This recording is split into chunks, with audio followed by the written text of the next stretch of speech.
Teachers, staff, and students of Williams Elementary took on the challenge of remote learning new instructional practices and resources to engage and connect with students who are learning anytime and any place.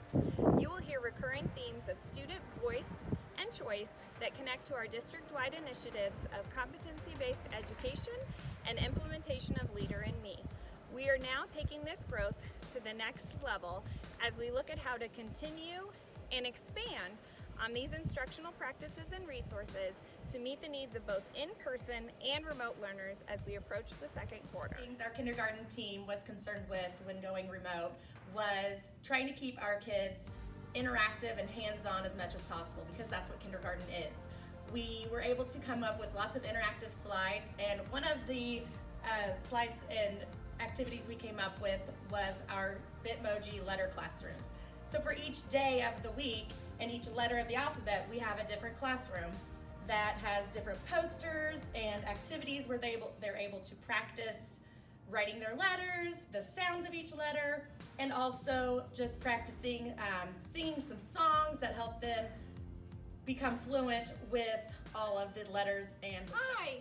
My students have been working really hard on being able to split the screen.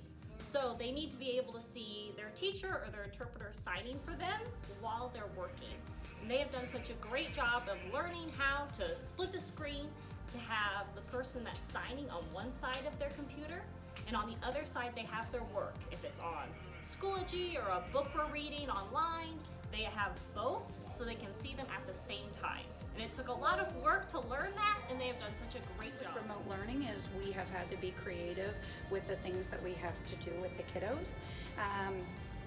It is something that I think we will then carry over into when our kids come back.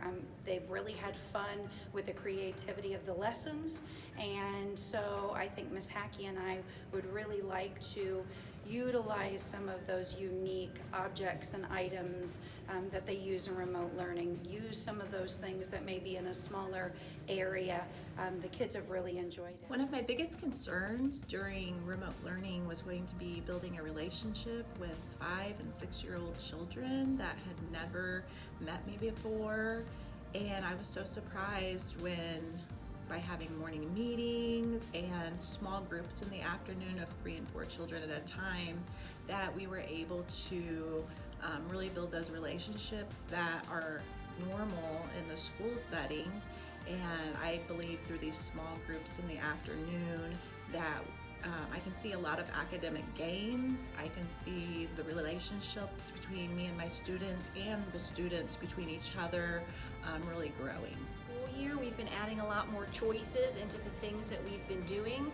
So already I was going to add more choices for the students to be so that they could choose what type of art activities that they would like to do, what type of materials that they would like to make art out. So with remote learning, things have been going really well. One of my favorite things to do with the students is to use Quizlet and quizzes. They absolutely love it. They get on the Google Meet and they're begging to play Quizlet or quizzes. It's a fun interactive game and they're learning curriculum and having a blast while doing it. I've had a lot of success and enjoyment with both Lexia and with Redbird. It's easy for them to set their own goals and then to be able to track their own progress as they achieve those goals. The certificates are very rewarding. Essential. Knowing that a teacher is there instills confidence in them, and it gives them encouragement to keep working even when something's a little bit maybe too hard or is a new skill that they're learning. They're able to get that with small groups. Encouragement, knowledge that they're doing good, and we're making it work, and we're learning every day. That learning changes and the teaching field changes. What I love about remote learning, as an educator, we're still able to give quality education and intervention to students while interacting with parents, grandparents, and caregivers at the same time. For our 4th grade classroom this year, we wanted the students to have ownership over the classroom regardless of being online. And so we had a leadership program where students were able to pick leadership roles based on an application. They were also able to create leadership roles if they wanted to make a new one. And so they filled out an application where they got to pick the leadership role that best fit them. And we talked about the qualities and strengths that we had tying into Leader in Me, understanding that we can all be leaders, and understanding our strengths and the qualities that we have that would benefit our classroom as a whole to synergize. One of the things that we have implemented with remote teaching that we probably wouldn't have had the opportunity to implement and try out if we just went in person was the idea of a flipped classroom. So the way that we've done that online is we have recorded things like read alouds and kind of math mini lessons and writing mini lessons so that they have that before sitting down to meet with us during a live Google Meet. So that way they come with some prior knowledge, so when they get to that Google Meet and we have such a short window of opportunity to teach them, we can kind of hit the ground running. We plan to continue this when they come back in person on the 19th. As you can hear, there's been some amazing innovation and growth happening in Williams Elementary School and throughout our district.